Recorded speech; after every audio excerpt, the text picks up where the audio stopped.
And I want to go X's and O's here and talk about, the Patriots maybe running the ball again and all of that.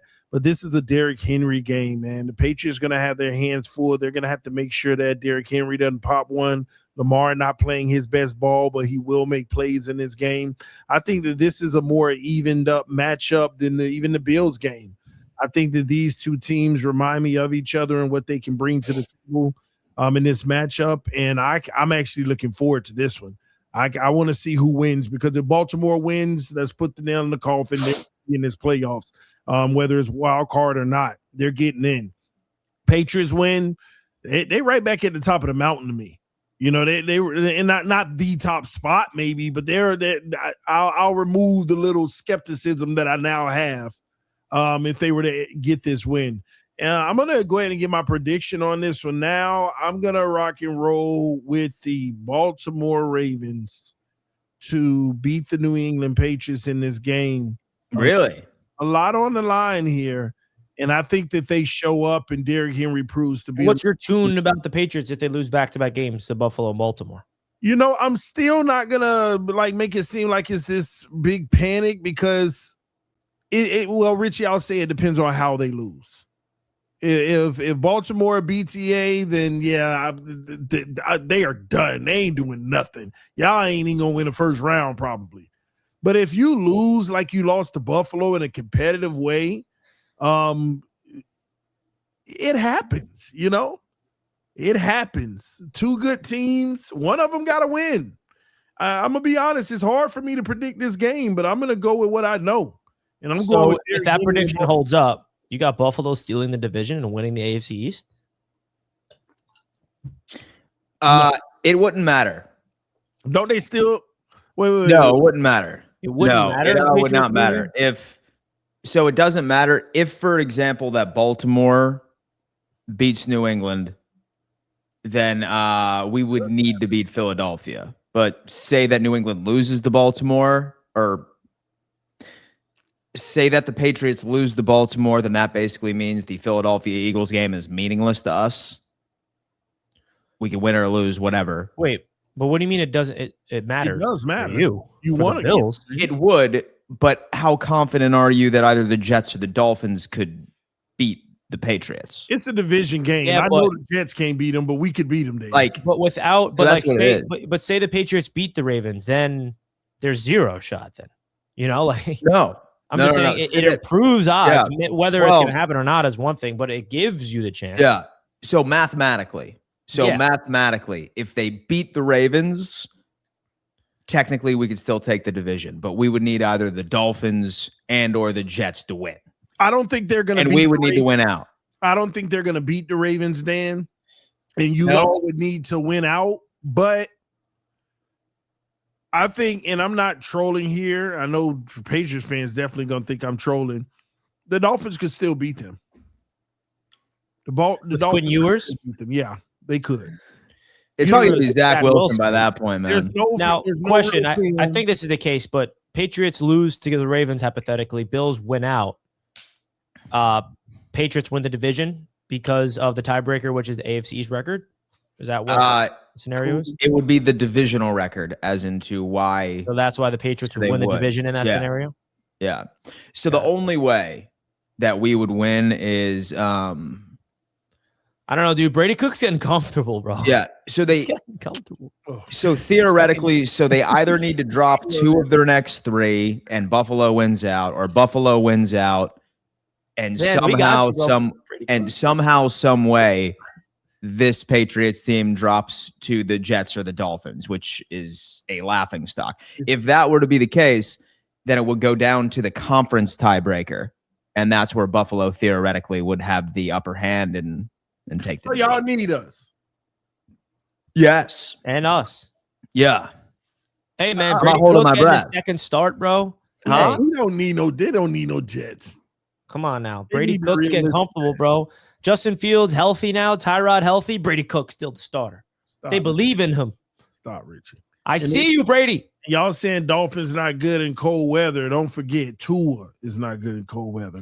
They got Quinn Ewers now. Well, dude, you know what, man? Listen. You don't know what to expect. Dude, look, say that say that I'm the head coach of the Miami Dolphins, I'm putting the only quarterback I know that has experience in the cold weather, brother. That's Zach Smilfson, dude. No. That's Zach Smilfson. All right, dude. Like, he has like one crazy game. Like, I'd say every 10 games he has one. Hopefully, go the NFL experience. You know, it was kind of weird to see Aaron Rodgers and Zach Wilson after that game Monday night, like, dap each other up. Yeah, just like, you know, from a Jets fan perspective, you know, 2023, that preseason feels like a fever dream, bro. Having Zach, like, it was the perfect scenario in our brains. That just completely melted, of course. Zach Wilson learning behind Aaron Rodgers, you know, it's like, oh, it's perfect. Rodgers goes out there, he's a dog, and then Zach Wilson is the guy. Like, that delusional mind, man. Jets fans will never. We had Hard Knocks to hype us up. Oh my gosh, like, we'll never get more hyped up on the planet in a deluded world again. So one theory that I will put out there: every single fan base, every single fan has been delusional at least at one point in their life. All right, and that's peak delusion, bro. I've never been delusional. That deserves a timeout, bro. That is like there's some things that deserve, like, you have to be self-aware. You know, I'm self-aware at times. You know, yeah. I've had some delusional takes self-aware. Yeah, I'm very self-aware. Yeah, I've had some delusional takes. In fact, like, I thought Trent Edwards a long time ago was going to be the Buffalo Bills' savior at the quarterback position. All right. I thought Trent Edwards was the guy. I think that's okay too. I don't think there's anything wrong. Yeah, it's all right. Like, being a fan. I mean, yeah, it's okay. Dude, are you kidding? Yeah. But okay. So as far as the Baltimore Ravens, as far as the Patriots, I have the Pats winning this one. Don't look at home field advantage for the Baltimore Ravens. They are currently 3-5 at home. They are a worse home team this year, surprisingly enough. While Derrick Henry still at least has it statistically, they just don't use him anymore. It's crazy. Like, they just don't feed him for some odd reason when things aren't going their way. Same thing with Lamar. He's clearly nursing some sort of lower leg injury that's not really being let known to the public at this point. His scrambling is nowhere near as effective. His receivers aren't necessarily living up to expectations. Something's like fundamentally wrong with that team. I think it stems with Lamar as the QB. So I really think that the Pats are going to take the loss from last week. I think that they are certainly going to take it personal. I think that they will have answers defensively for the limited Ravens offense. And I think Josh McDaniel, I'm going to trust him to at least score, I don't know, like 28 points. I'd say would probably get it done. Although that the Ravens defense has improved, I don't think it's enough. I'm going to go with Patriots 28-24. 28-24. Yeah. Yeah, I think it's an interesting game. I'm excited for it. Sunday Night Football. I think that Baltimore is getting their rhythm right now, and they're playing for something. The Patriots are coming off their first loss in a minute. I think that Lamar Jackson and Derrick Henry and that coaching staff, they're determined. I think that they understand there's a lot on the line. They do not control their own destiny, but if they keep winning and hope the Steelers lose a game, then they'll be right in it to potentially make the playoffs. And, you know, the Patriots, you know, this is a big game for them coming off a little bit of adversity. How are they going to respond? I'm very intrigued to see this game come out together. I'm going to take Baltimore at home in this game. I think Lamar Jackson is going to wake up and, you know, he played very well last week. He played very well. He only passed the ball 15 times, but that's all he needed to do. Derrick Henry broke a lot. I think that their offense is going to be a lot, and I'm going to take the Baltimore Ravens here in this one and go to 8-7, and then as always. And so, to be honest with you, I would be interested in some of yours overs. And so you are going against the Cincinnati Bengals defense, and if there is any defense to roll out a true rookie against to build any sort of confidence, it's that one. Quinn Ewers is a good quarterback, and I think people are going to be shocked at his first performance. I hated him in college. Yeah. You're making a mistake not going to our boy, Zach Wilson. And so I wasn't a big fan of Quinn Ewers in college. He was like at the very bottom of my board. Hence why he was a 7th round pick, right? He was on there, though. Yeah. And so that's why he was a 7th round pick, right? Yeah, But Cook's better than Quinn Ewers, bro. But you know what? Might as well transition into this. We're talking about two teams that are officially eliminated from playoff contention. So maybe rather than spending a lot of time on the like score prediction or like how you think that the Bengals are going to play or a strategy on how to attack, I would much rather hear TD's take on what he is hoping to see from his brand new quarterback since Tua has now officially been benched. Quinn Ewers, man, what do you need to see from Quinn in order for you to walk away feeling at least somewhat optimistic?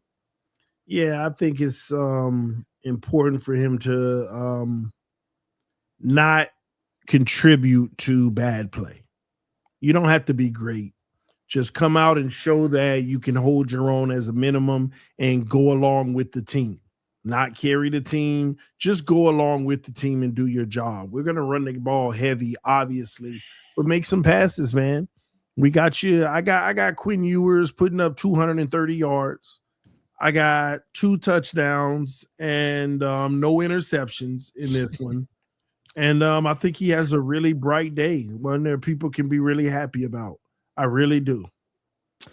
So I'm talking about like basement floor expectations. Like, what do you need to see from him? Not like your prediction, but like, what would he have to do for you to be like, all right, yeah, that's better than Tua? I just gave it to you. That's what he needs to do. So that's like not your expectations. Like, that's not your prediction. Like, that's basement floor, what he needs to do. Yeah, because there's 0 expectations. 2 touchdowns and 0 picks. Wow. Yeah, that's right. That's what I think. I mean, it's the Bengals defense. Show us why because it's easy for him to go out here and just stay afloat and still get passed up next year. You're being giving a prime opportunity.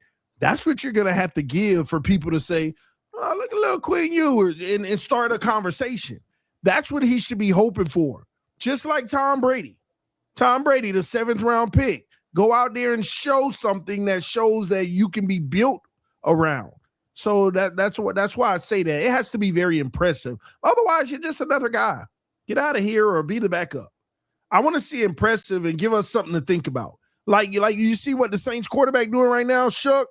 He's actually showing some promise and playing well and making big plays. So that's what I want to see from Quinn Ewers. All right. Well, let's move right along. So, okay. Let's just get through this Jets and Saints preview. Everyone's very excited about this one, I'm sure, because we got a rookie. I'm gonna go feed my dog while you talk about that. I'll be back. Yeah. There you go, Dan. Go ahead. Go feed your dog during this. Go clean the house, eat dinner, do everything during this preview. Listen, man, it's just it's the battle of the rookie quarterbacks. Tyler Shook and Brady Cook. How about that? Cook versus Shook, baby. No, this is gonna be prime time football, bro. Saints are playing better. And yeah, that's really all I'm going to say. I'm not going to really preview this. I don't see the Jets winning another game this year. They are definitely in a situation. I am curious to see if there's any shift on defense after firing Steve Wilkes. We have Chris Harris as our active defensive coordinator. I think that's interesting. The Jets also have made 2 extensions. We've extended our center and our tight end, Jeremy Ruckert.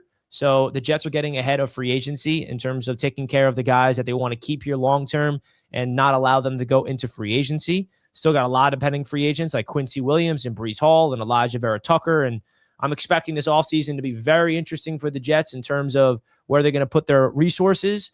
And right now is not the time to talk about the Jets. The Jets season always, unfortunately, is in the offseason. When the season's over and we see what the Jets are drafting, that's when Jets talk really starts to level up so we can see all the hypothetical scenarios. Because you can argue there's like 8 or 9 different scenarios that you can come up with of how the Jets going to get their new quarterback for next season. So we're just evaluating Brady Cook.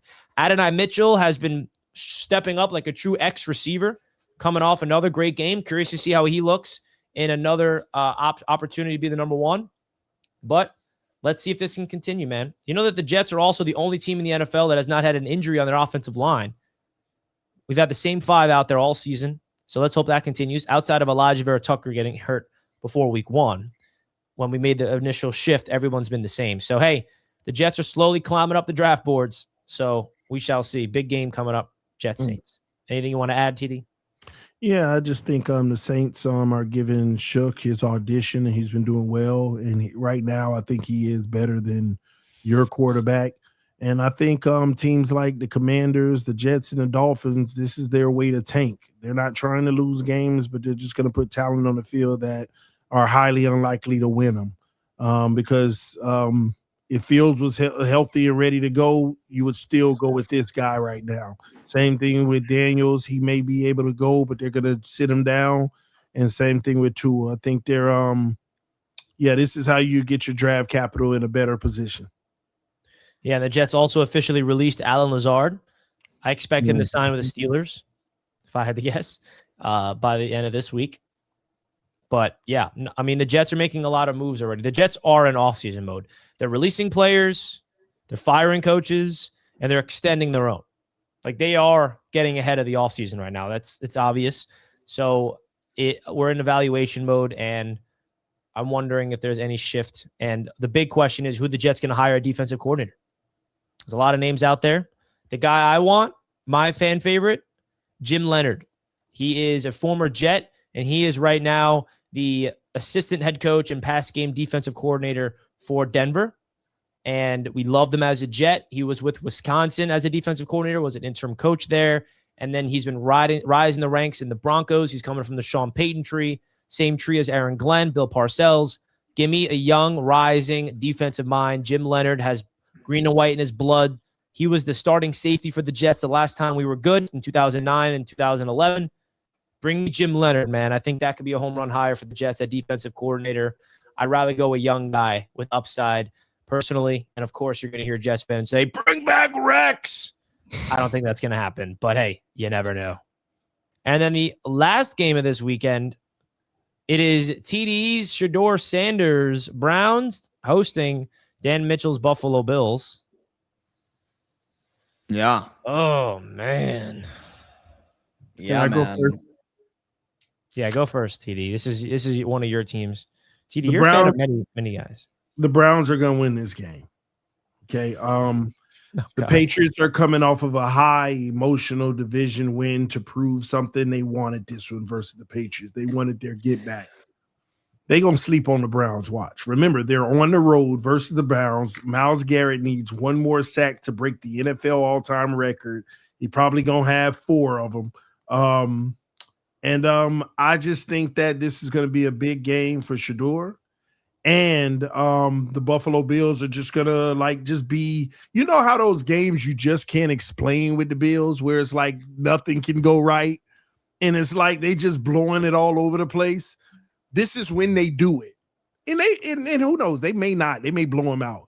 But if there's any game where the Bills just like give you a what was that, this will be the one. I really think so. That was an emotional victory last week. The Bills wanted that more than anything. Getting swept by the Patriots would have really messed up that locker room mentally. And they got what they actually went for. I think that they're not going to take it as serious. And Brown's going to sneak up and get them on this one at home. I'm not hating. I just think that that's how it's going to go down. Have you? How many times have TD picked the Bills to win a game this year? Anytime they play the Jets. I feel like he picked us a couple of times. Yeah. So I think he picked us to beat the Chiefs. Now, you picked the Jets to beat him, by the way, week 2. I remember. Yeah, no, you did. Y'all to beat them, but I knew you were. Come on, man. See, that's the thing. You just outed yourself right there. You just outed yourself. Chat, you hear him? Did you hear him? Did you hear him? He said, yeah, because I wanted them to lose. See, that's exactly what this is. You want the Browns to beat the Bills, but you're just going to convince yourself. The world about picking the Jets over the Bills. And you're going to convince yourself that they're going to figure out, get out of here with this, bro. All that analysis, throw it out the window. Bro, what TD gives is analysis of what he wants to see. He wants to see the Browns beat the Bills, so he's going to tell you how it's going to happen. Bro, I want to see that too, but it's actually going to happen. Yeah, okay, it's going to happen. TD knows ball. All right, watch. Y'all going to be like, oh. TD, you picking like what you want to see happen. When the Browns win, you'll be like, oh, he was just guessing. When the Browns win. Shedeur Sanders is their quarterback. Hey, give Shedeur a few more games. He'll have a better season than Josh. You should have drafted him instead of Quinn Ewers, your boy. I agree. First off, what scares me about this team, of course, is their defense. See? They have a great and so they have a great pass rush. Myles Garrett, I think that he probably will end up taking and so that all-time sack record, which is going to be great. He's the best to ever do it, dude. Like, and so I know a lot of us are always so timid, maybe about potentially disrespecting some of the greats of the game, but it's kind of hard to argue that Myles Garrett truly is not like the best to do it at the position. He is incredible, like within his game, man. I just feel bad that he needs to be wasted on the Browns until he retires. It's a sad day indeed. What was his contract? Didn't he get like $50 million a year? Yeah. He got a lot of money. Yeah, I know. Poor him, right? But more than Josh Allen. Yeah. Secondary wise, solid secondary. They can get got on the intermediate side of things. They struggle against tight ends.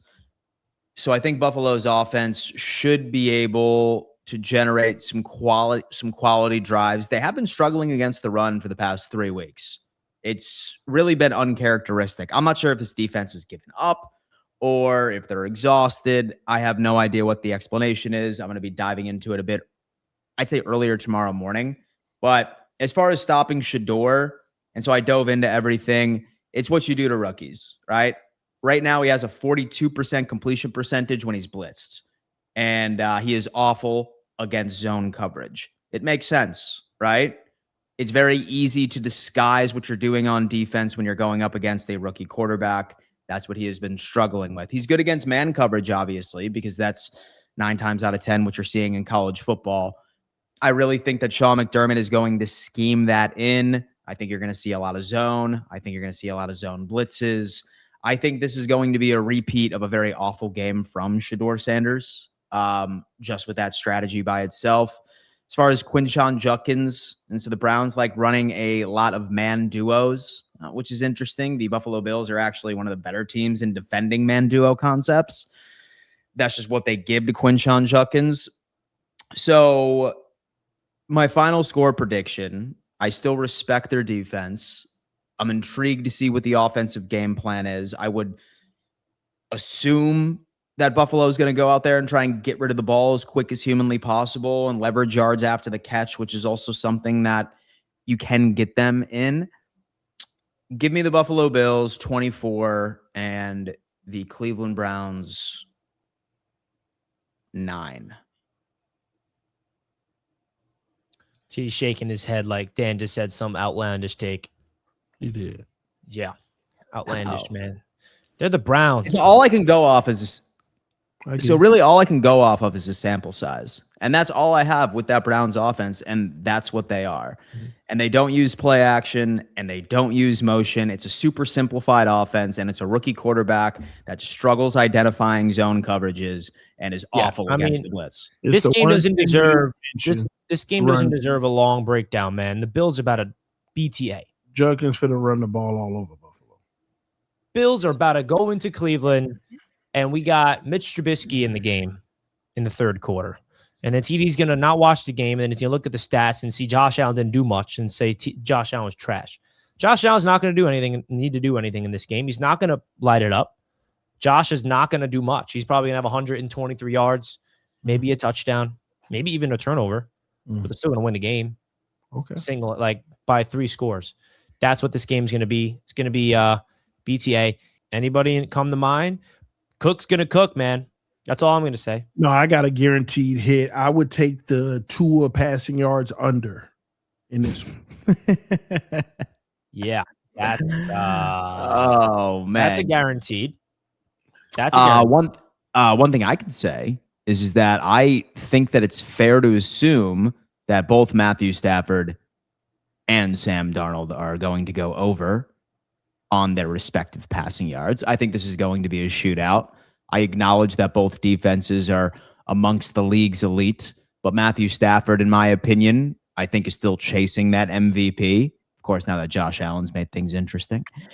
And I think he's just about to go off. And the same thing with Sam Darnold. I cannot wait for Thursday Night Football, dude. And I can't wait to preview it over on Fourth and Forever tomorrow, which is going to be Link beautiful. in the chat. Go subscribe to Fourth and Forever. All right, folks. We got Brady Cook is at 178.5 yards. More. Woo! On Sleeper. Telling you. Go check it out, folks. Get 100% match up to $100 by using our code RTS. Link in the top of the description. We greatly appreciate you guys.